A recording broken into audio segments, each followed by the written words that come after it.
인사 먼저 드리겠습니다. 저는 최동진 평가사라고 합니다. 만나서 반갑습니다. 자, 저는 일단 간단하게 먼저 소개를 먼저 드릴게요. 공부법에 대해서 이제 오늘 시간이 좀 부족한 관계로 전반적인 내용에 대해서 자세히는 다룰 수 없지만 여러분들이 이제 가장 궁금해하실 수 있는 공부법에 대한 내용을 좀 중심으로 설명을 해드리도록 하겠습니다. 첫 번째 이제 제 간단한 이제 소개입니다. 저는 이제 서울시립대학교 국어국문학과를 졸업을 했어요. 그리고 지금 현재 이제 세경감정평가법인, 좀 이름이 낯이 익으시죠? 요즘 평가사랑 지금 같이 파트너로서 일을 하고 있고요. 그리고 그 전에는 이제 뭐 프라임법학원이나 이제 한림법학원에서 강의를 쭉 해왔었습니다. 그리고 지금 서울중앙지법의 이제 법원 감정인으로도 지금 활동을 하고 있고요. 그리고 각종 이제 회계법인이나 뭐 중개법인, M&A 이런 거 관련해서 자문위원으로도 활동을 활발하게 하고 있습니다. 책 같은 경우는 이제 해커스의 이제 기본서, 그다음에 기출문제집 이렇게 출간을 한 상태고요. 그 전에는 이제 기본서를 제가 좀 두껍게 좀 출간을 했었어요. 근데 교수님들의 책과 그다음에 각종 규정들이 다 들어가 있었던 책이었었는데 이거를 올해 해커스로 이제 이전을 하면서 전면 다 개정을 했어요. 특히나 감정평가와 관련한 총론 교수님들의 책이 어떻게 보면 읽기 쉽게 되어 있는 것처럼 보이지만 그 내용들을 답안에 쓰는 거는 좀 적합하지 않은 표현들이 많이 있거든요. 그래서 문장을 제가 다 뜯어 고쳤습니다. 다 뜯어 고치고 문장은 무조건 짧게 간결하게 서술하는 형태로 답안도 마찬가지로 기본서와 연계돼서 구성을 새롭게 했습니다.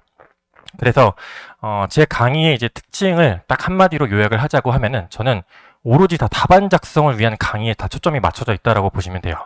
그래서 이론을 이제 공부를 하시다 보면은 초반에 기본 강의 들으면 이런 거구나.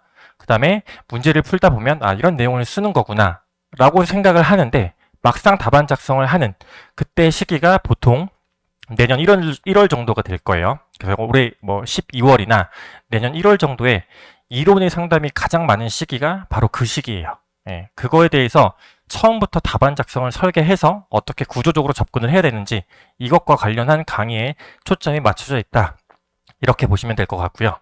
그리고 현재 제 오픈 카톡으로 최동진 평가사라고 검색을 해보시면 이제 비밀번호는 1551번입니다. 그걸로 들어오시면은 거기에 제가 이제 올해 시험을 준비하시는 분들을 위해서 채점 후기라든가 강평에 대한 내용이라든가 아니면 각종 논문 이런 것들을 어떻게 책을 봐야 되고 요약 정리를 어떻게 해야 되는지 이런 컨텐츠들을 조금 올리고 있어요. 그래서 참고를 하시면 좀 좋을 것 같습니다. 자, 개요인데 합격자 통계, 아까 요즘 평가사가 대략적으로 말씀을 다 드려놨기 때문에 저는 핵심적인 내용만 간단하게만 짚고 넘어갈게요. 자, 현재 지금 작년에 이제 7.31%밖에 안 됐었죠.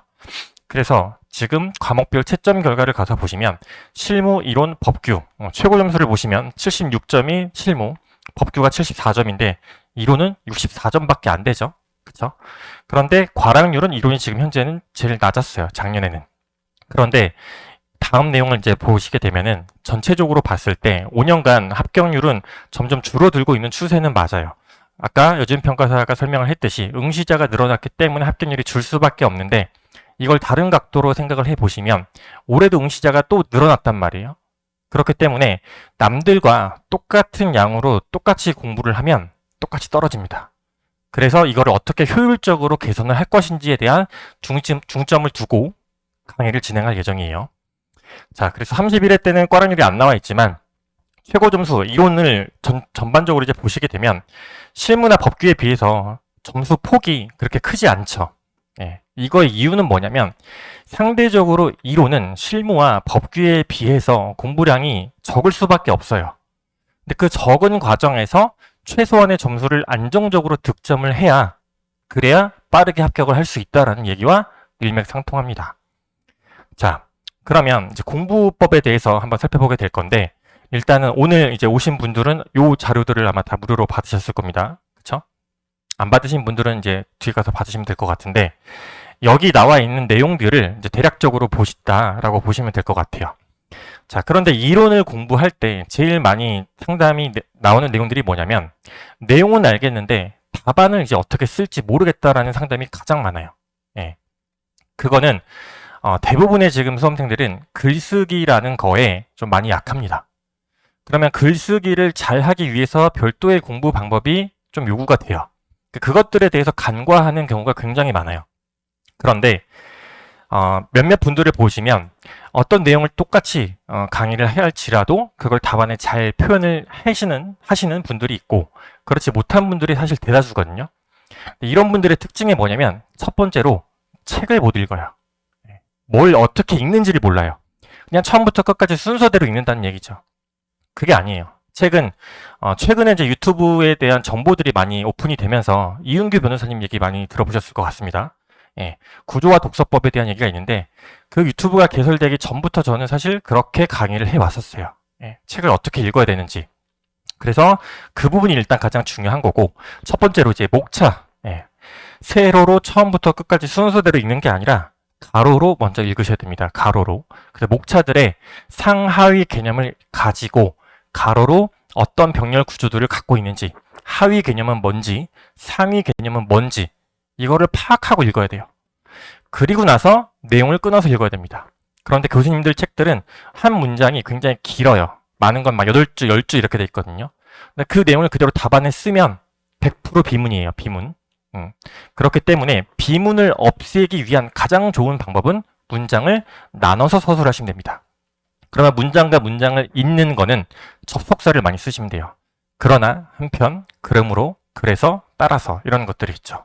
예, 그걸 읽을 줄 아셔야 돼요. 그리고 나서 그 내용을 가지고 제목을 달 줄 알아야 돼요. 이게 무슨 내용이구나. 이거를 읽을 줄 알아야, 그래야 문제 분석을 통해서 목차를 만들어낼 수가 있습니다. 이게 가장 중요한 핵심이거든요.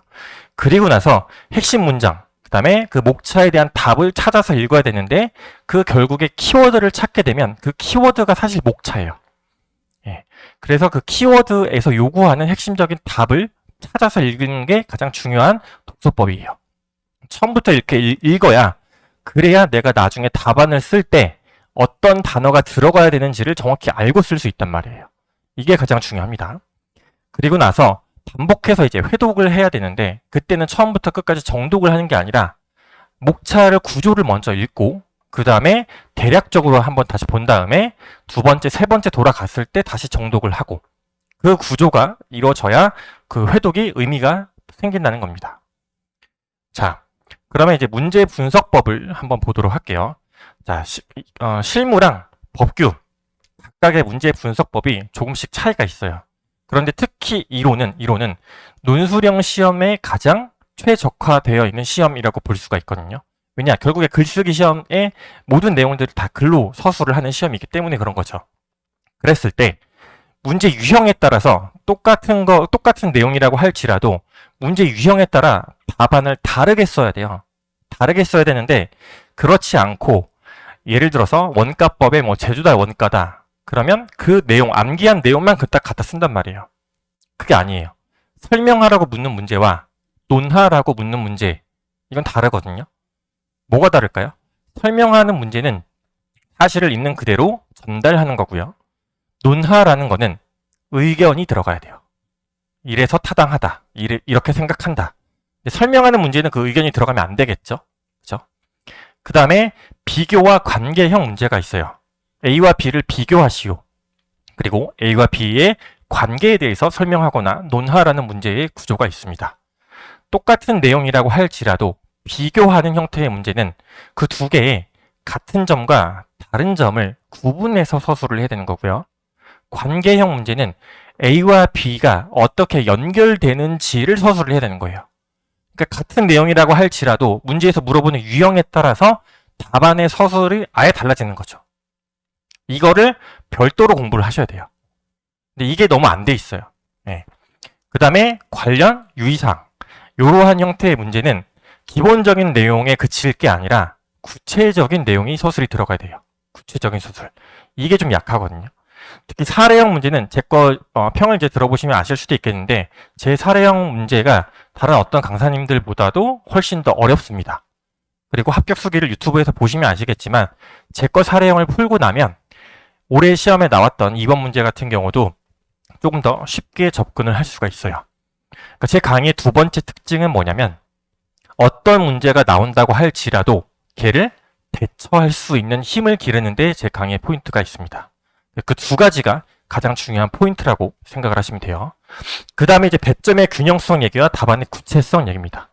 배점의 균형성은 어떤 어려운 문제가 나올지라도 형식과 분량을 갖추면 50%의 득점은 충분히 할 수가 있어요. 그런데 그 형식과 분량이 일정하지 않으면 40% 미만의 점수를 받을 수 있다는 거겠죠. 그 다음에 답안의 구체성 부분이에요. 이 부분이 제가 해커스로 오게 되면서 좀 유독 강조를 많이 하는 부분인데, 이 이유는 응시자가 늘어난 것과 관련이 되어 있어요. 왜? 다 똑같이 쓰잖아요. 거기서 1, 2점이라도 더 받을 무언가의 노력이 필요한데 그 노력은 어디서 차이가 나느냐? 답안의 구체적 서술에 따라 달라져 있습니다. 그래서 시중에 이제 다른 기출문제에 대한 답안들이 강사님들 별로 다 서술이 되어 있을 건데, 최소한 제 거에 대한 기출문제를 보시면서 어떻게 구체적으로 서술이 되어 있는지는 제 강의를 듣지 않는다고 할지라도 책이라도 사서 봐라. 책이라도. 예, 꼭 보셔야 됩니다. 자, 그래서 목차에 대한 작성 방법이에요. 현재 재작년까지만 하더라도 16쪽을 기준으로 다 답안이 대부분 작성이 되어 있어요.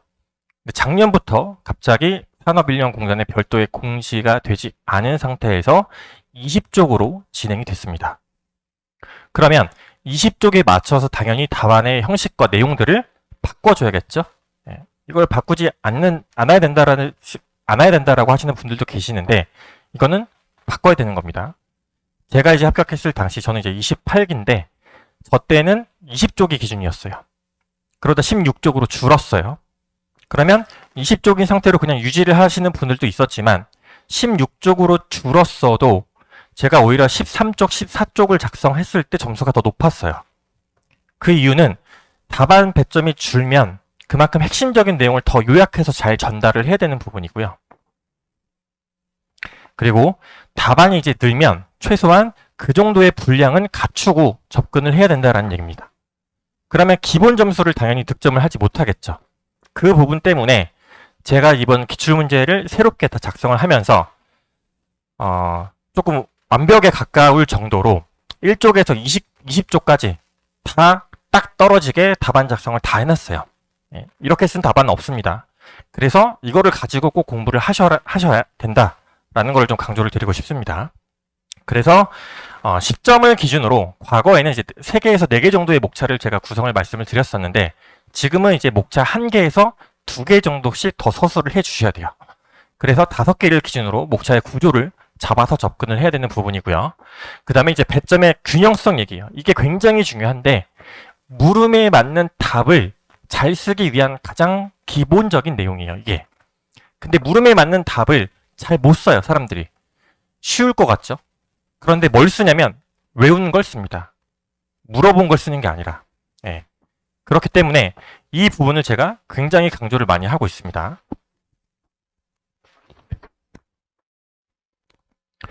자, 그래서 이걸 보시면은 서술어 2개, 목적어 2개, 이게 지금은 무슨 말인지 잘 와닿진 않으실 거예요. 예시를 하나만 들어볼게요. 내용적으로는 몰라도 됩니다. 자, 제조달 원가를 설명하고 감가 수정 방법에 대해서 설명하시오.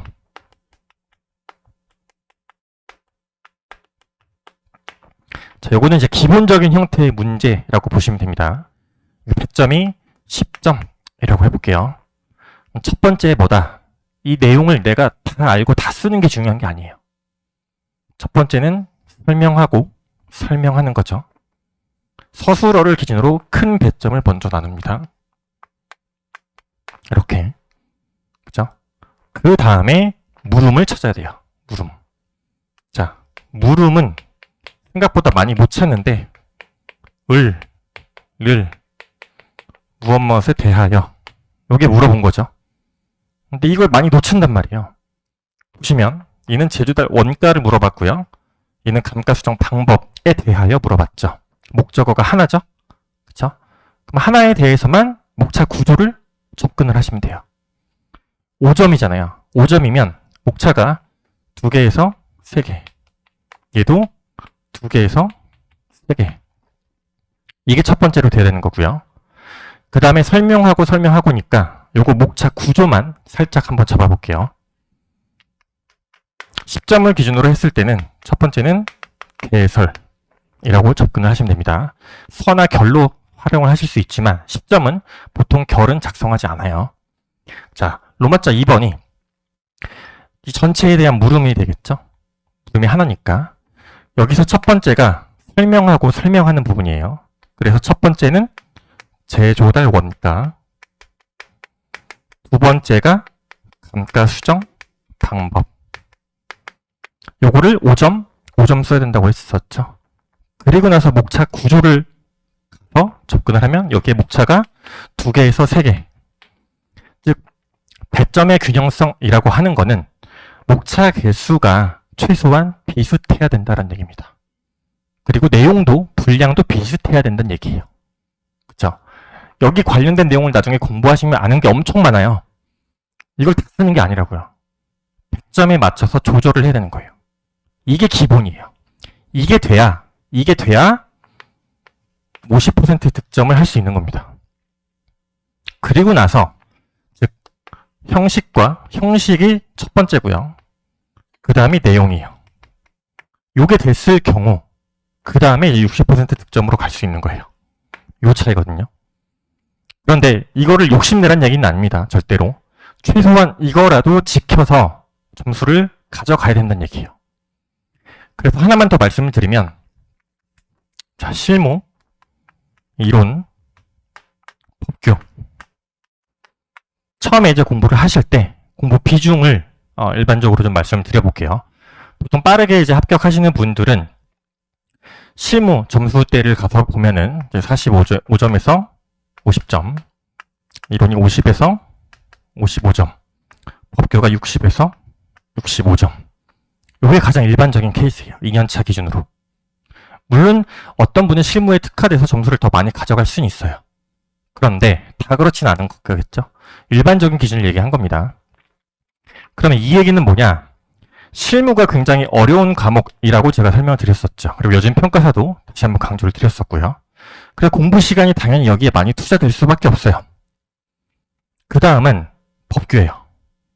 법규는 일단 양이 많아요. 처음에 공부를 하실 때 법적인 용어도 어렵고 행정법의 논리를 이해하는 것도 굉장히 어렵습니다. 그런데 상대적으로 이론은 들으면 무슨 말인지는 알 것 같거든요. 답안 작성을 못할 뿐인 거예요. 그래서 일반적으로 비중을 가져간다라고 했을 때 올해 한 10월, 길게는 12월 정도까지 6대 1대 3으로 가시면 됩니다. 자, 이론 강사인데 이론 하지 마세요. 처음에 별로 많이 할 게 아닙니다. 그런데 많이 하지 않지만 핵심적인 것만 제가 따라오는 강의 커리큘럼대로만 따라오시면 그것만 가져가도 충분히 50점에서 55점 득점을 할 수 있다는 얘기입니다. 그쵸? 이론에서 너무 과한 투자를 하면 안 돼요. 물론 글쓰기에 자신이 있어서 고득점을 목표로 하시는 분들이 계실 거란 말이에요. 근데 요걸 기준을 잡아드리는 이유는 법규가 점수가 지금 제일 높죠. 이 이유는 뭐냐면 공부 시간을 하면 할수록 법규는 눈에 띄게 점수가 올라가는 게 보여요. 그런데 이론은 똑같이 더 시간을 투자를 하면 할수록 오히려 점수가 떨어지거나 그렇게 크게 오르지 않아요. 그 단계가 굉장히 점프하기가 어렵다는 얘기거든요. 그래서 이론은 상대적으로 적게 시간을 투자를 하되 효율적인 공부를 해야 된다라는 얘기입니다.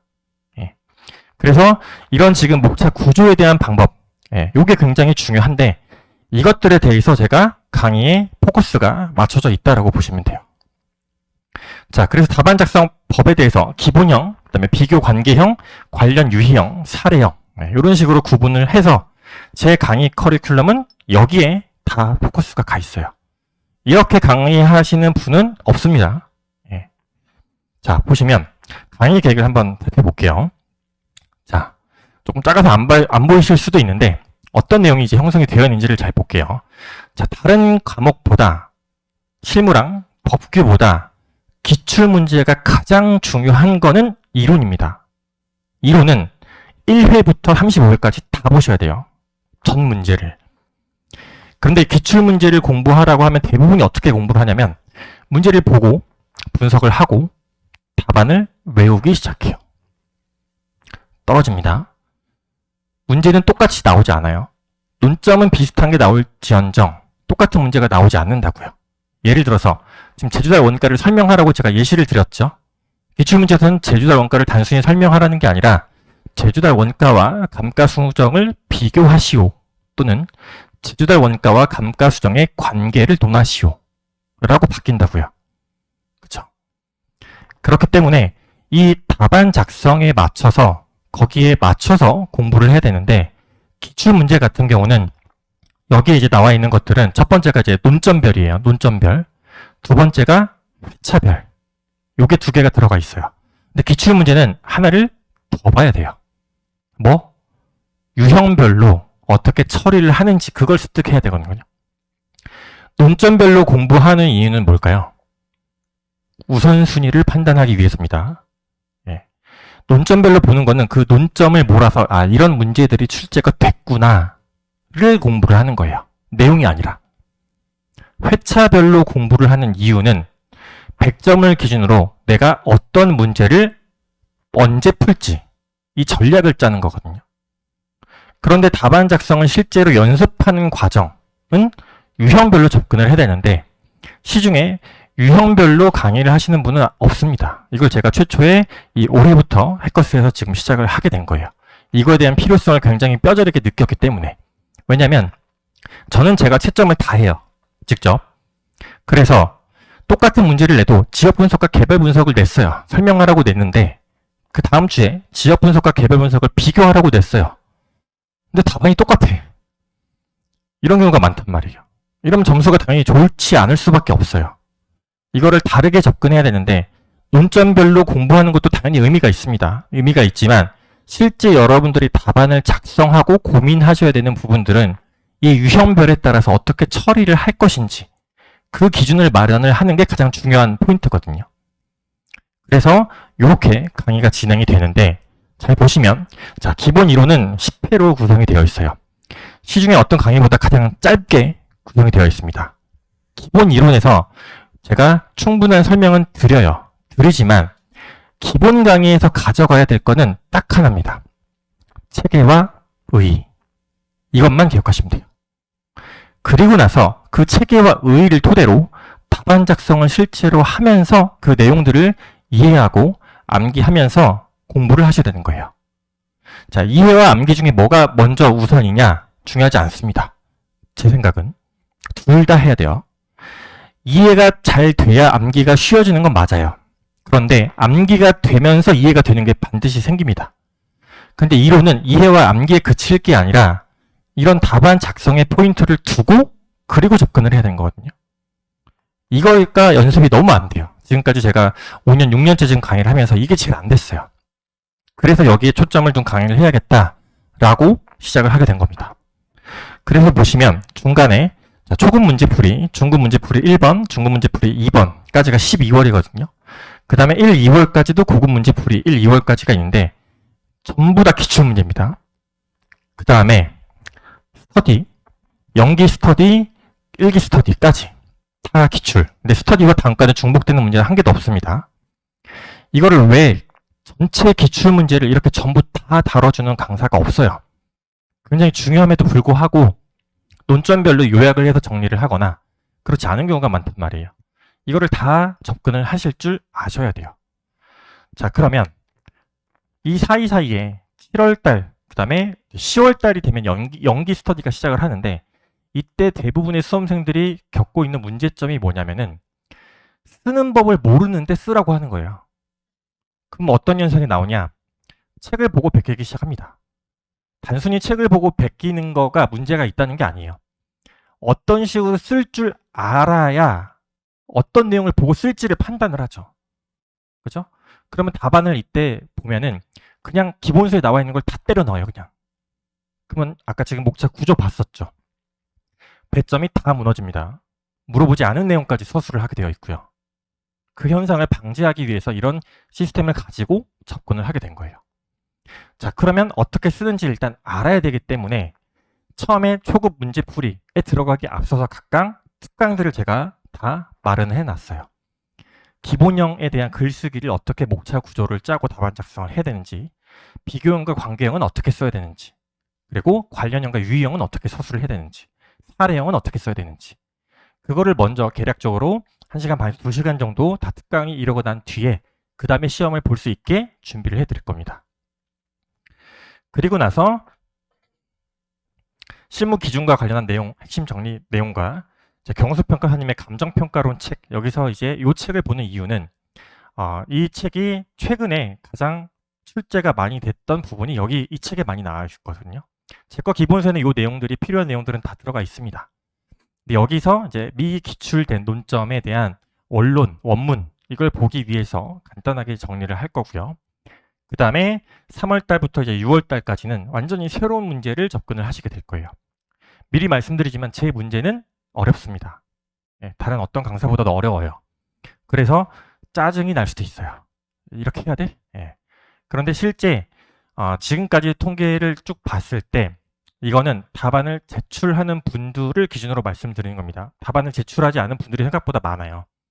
예를 들어 100명이 듣는다고 하면 답안 제출하는 부수는 50부 정도밖에 안 돼요.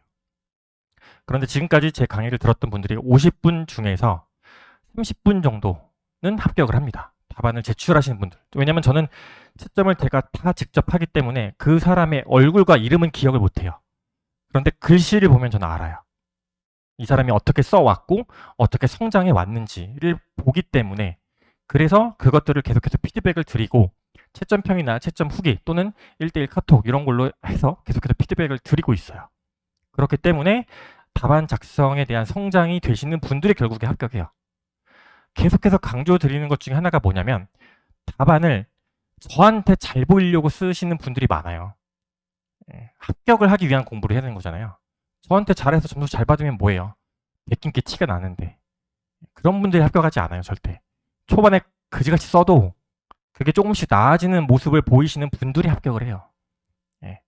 그래서 답안 작성을 할 때 굉장히 많은 고민과 시간을 12월까지 들이신 분이 나중에 성장을 할 수가 있습니다.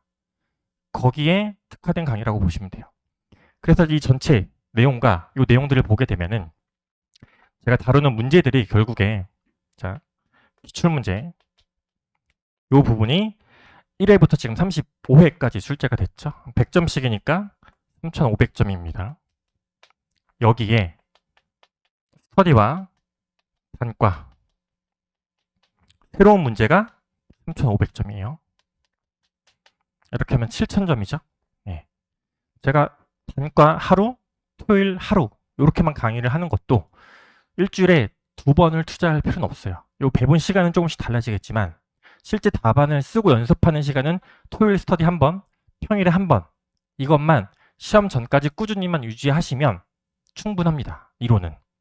그 이상을 별도로 개별 스터디를 통해서 요새 많이 하실 수 있을 텐데 아침에 뭐 실무 100점, 이론 50점, 법규 50점 굳이 하지 말라는 얘기는 안 드리겠지만 그걸 외워서 쓰는 게 큰 의미가 없다는 얘기예요. 초반에는 공부를 하는 것처럼 보여지기 때문에 그게 공부의 의미가 있다라고 생각을 하겠지만 그게 12월이 넘어가면 이론의 의미가 없다라고 느끼시게 될 거예요.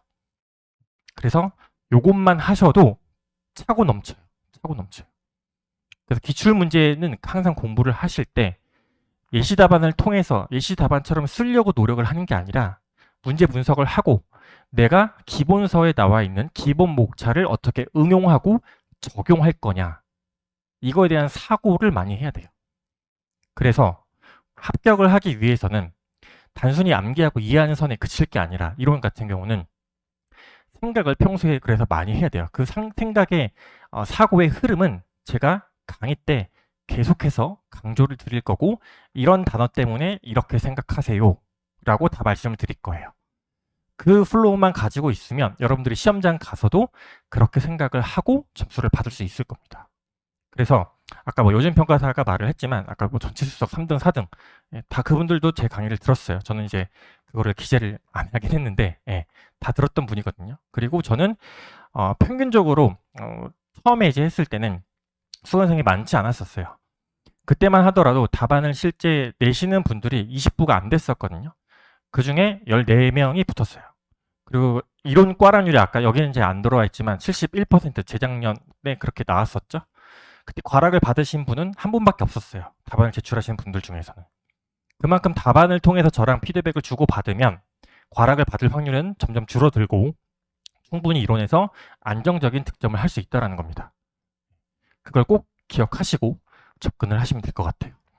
자, 이렇게 해서 대략적인 내용은 설명을 드렸고 이후에 이제 기초 특강 같은 경우는 여준 평가서는 다음 주 화요일에 개강을 하는데 다음 주 월요일에는 제가 저녁에 지금 이제 올해 시험을 준비하시는 분들이 저녁 수업이 있기 때문에 그거는 제가 수전 녹화로 영상을 다 촬영을 해놨거든요. 그걸 한번 보시면은 오늘 이 나눠드렸던 답안 작성 시크릿 노트와 관련된 부분들을 1시간 반 정도에 걸쳐서 자세히 설명을 해놨어요. 그건 아마 무료로 오픈이 될 거예요. 그래서 보통 이제 강사분들을 선택을 할 때 이제 OT를 보통 듣고 선택을 하게 되는데 보통 OT는 다른 내용들만 설명을 하죠. 그러니까 수업에 관련한 내용이 설명이 잘 안 나온단 말이에요. 그래서 저는 수업에 관련한 내용 설명을 듣고 판단하시라. 예, 그걸 듣고 결정을 하시는 게 조금 더 좋을 것 같아요. 예, 그래서 저는 여기까지 하는 걸로 하겠습니다. 감사합니다.